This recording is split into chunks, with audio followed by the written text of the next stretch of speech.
Alright guys, so here's what Solomon 7 looks after deployment. We have the Deathwing over here with the Watcher in the Dark just lurking in the background. He's going to be no actual part of the game, I just wanted to actually use the model for once. And our objective, since we can't find the commander, Lucius Nerol, we've located this dreadnought here, which appears to be trapped by some Tyrannids and caught in some rubble. So it's going to be the Deathwing's job to get the dreadnoughts out again and working and try and extract some information and see if they can salvage it. So the Tyrannids themselves are all kind of amassed in this main area, but there's some of the more sneaky ones, like a Lictor here, there's a Gene Stealer, another Gene Stealer in right here, 5 warriors, 3 rippers, or 3 rippers. The warrior Alpha here with his hardened carapace that gives him +1 armor. He's also got the large pincers, I forget what they're called, the distended pincers. Unwieldy strength ×2, AP6, venom cannon, and the one that gives him +1 toughness and hammer wrap. 1 warrior, a venom throat, and then another Gene Stealer just over there. So that's it for now as far as the Gene Stealers go, but we got to see if the Deathwing can actually advance on this foe, take out the Tyrannid threat, and save that dreadnought. So at the end of Deathwing turn, everybody advanced up. There's 6 inches. Virgil, my Deathwing Knight, teleports 7 inches, ignoring any terrain, so he's up all the way up in front. Virgil in the psychic phase then fired off his Mindworm. It was the only thing that was worth firing. And actually killed one of the Ripper Swarms that was right there. So that is first blood, but that doesn't matter for the campaign rules. Next we'll go on into the shooting/running phase. Finish off the Deathwing turn, everybody just ran up. I was debating firing Zal's Stormbolter, but decided to get him up a few inches. Was better off than firing 1 Stormbolter, and the Apothecary as well. Decided to give everyone feel no pain rather than shoot off a bolter or Stormbolter. So and that's it for the turn. Let's see what Tyrannids can do. So Tyrannid movement phase is complete. This Gene Stealer here hopped out of this building, 6 inches that way. These 2 warriors here making their initiative test to jump down, completely fine. Gaunts decided to stay still there within their 12-inch goodness range, so they wanted to just kind of shuffle there, or stay there. The Venom Throw here shuffled back a few inches, just kind of keep the gap between him and the Terminators. Rippers jumped up. This Gene Stealer here was a potato and decided to jump down and failed his initiative test on a 6. Got wounded on a 5 and then failed his save as well. So Electra just watched this Gene Stealer kill itself. This Gene Stealer here was completely fine, moved up there, and this Lictor being sneaky snuck behind that building. So out of all the Tyrannid shooting, they managed to cause 1 wound on Virgil here. Spine Fist did nothing, but one of their Flesh Borers, managed to get through on Virgil, causing a wound, or causing 2 wounds actually, failing both of them, but making one of his feel no pains because Dulthol, the Apothecary, is nearby. So all in all, I think the Tyrannids are about to get face smacked, but we'll see what happens. So in the Deathwing movement phase, everyone just kind of shuffled up a few inches. Dulthor's just kind of keeping it in the back, just kind of giving everyone the feel no pain bubble, looking to charge into those Rippers. Same thing with my standard bearer, Orpheus. Electra's looking to charge the Lictor just behind that building. And these 3 here are kind of giving themselves options to either go after what they want. So in the second phase, Zal tried to cast Righteous Repugnance on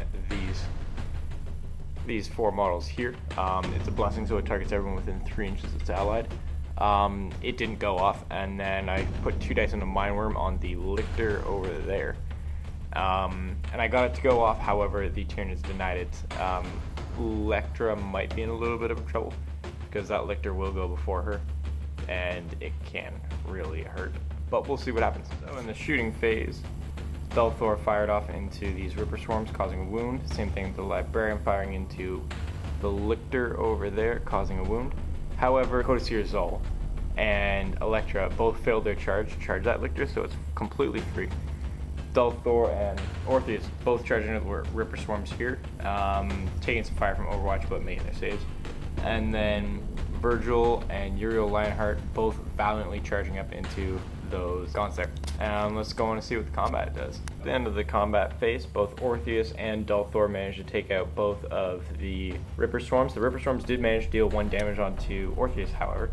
And the Virgil, the Deathwing Knight, and Urial Lionheart charged in, and they dealt 4 wounds to the gaunts over there. But there is 1 gaunt remaining that is fearless and just kind of stuck between the 2 of them. It's kind of a good thing for the Deathwing. They can't get shot at, but you know, they'll have to deal with them next turn. That's completely fine. So at the end of the Tyranids movement phase, everyone shuffled up to get in that close combat up there. The Lictor and the Gene Stealer that are over here are looking at taking on Electra right over there. And this is basically their last-ditch effort to try and do as much damage. They were not prepared. They had no idea that the Deathwing were coming, but we'll see what happens. Proving that the Tyranids are still in this fight, the Prime here fired off into the Apothecary Dalthor, and it managed to scatter into the combat and kill Virgil, failing his armor save and his Feel No Pain from Dalthor. Somehow that happened. And on top of that, Electra just took a flush hook to the face from the Lictor, causing a wound and her feeling her Feel No Pain as well. So she's going to be in a little bit of trouble when that Gene Steel and Lictor charge in. The Tyrannid Alpha charged in at Dalthor. Orpheus has countercharged in.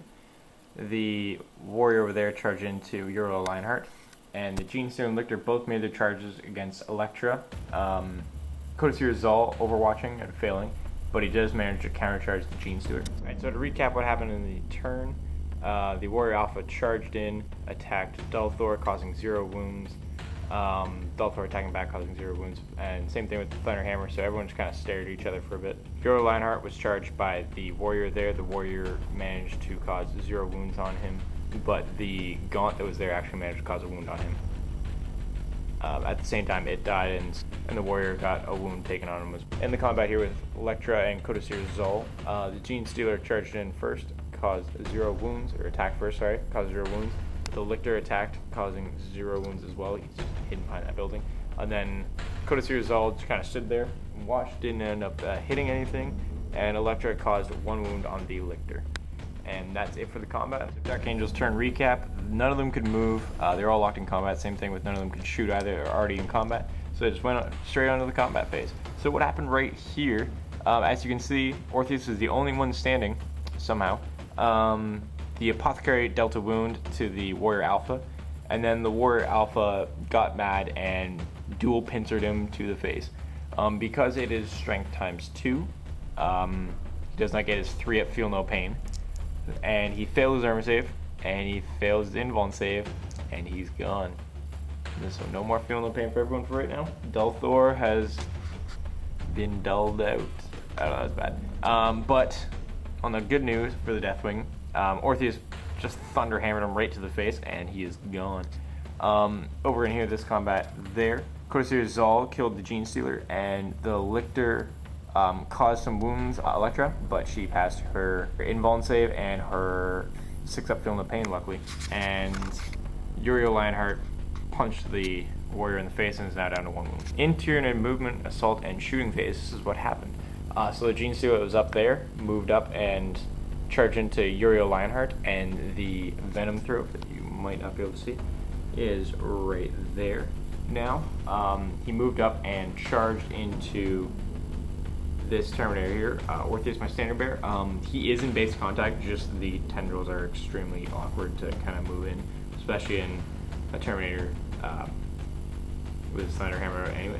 So it was quite difficult, but he's in base contact. So now let's go on to the assault phase. So at the end of this turn, Orpheus was way too ready for that Venom Throat. That Venom Throat came in, missed every single attack, and Orpheus hit him twice on 6s, wounded him twice on 6s, on both, and that Venom Throat was instant killed.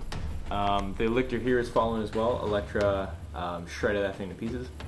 Codicea Zal just kind of stand there, never really able to hit, and Gene Stealer charged into Urial Lionheart, was cut down, and the warrior managed to cause no wounds. So the only thing left on the Tyrannid side is the warrior. It will be dead by next turn, so I'm just going to remove it now. But everything will basically charge into it, and it won't have a chance to even attack. So that is a Deathwing victory for this. It was just meant to be a short one. And let's see what this dreadnaught holds. Also, we also need to see what happens to both Virgil and Dulthor if they can survive or not. So since they're regular infantry, there are 4 up to see if they survive after losing all their wounds. But since there's an apothecary in the squad, it's a 4 up re-rollable. Even though the apothecary is wounded as well, he's still trying to patch himself up, and then it'll go on to Virgil right after that. First one here is Virgil, 4 up hopefully. Yeah, Virgil's good to go. And Dulthor, 4 up. Yes, 6, he is good to go as well. I really did not want to actually lose any characters on my first mission. This mission was meant to be very simple. Kind of get the storyline in, kind of get some dice rolling, and see how they actually play, because usually in Kill Team, in Games Workshop's Kill Team at least, you can't use models with 2 up saves, etc. like that, so you can't even bring Terminators, and this is a Deathwing specific one, so I wanted to see how it works. Definitely going to throw more at the Deathwing next time. This is more just a playtest, and now I'm super excited to see what this dreadnaught holds. Upon removing the last of the Xenos threat in the area, the First Company Task Force has secured the dormant Grey Knight dreadnaught. Urial Lionheart gazed over the ancient war machine and contemplated as to what happened here and where the remaining Grey Knights had gone. Codicil Zol said to Urial, "What remains is not lost. Our fallen brother still holds a sacred presence." Zol read the scriptures draped on the walker. "Lucius Nerol, as he served in life, he shall serve in death. May the Emperor watch over him." And with that, Solomon 7 starts to shake, and in the distance, roars and shrieks grow louder. Uriel, over the Vox, orders a defensive pattern around the dreadnaught and a brace for battle. "The Lion has granted us this day with the glory of combat and the honor of serving his will. Defend the ancient war engine, for he holds the secret of subsector Thetos. Our enemies will seek weakness, but they will find our blades waiting.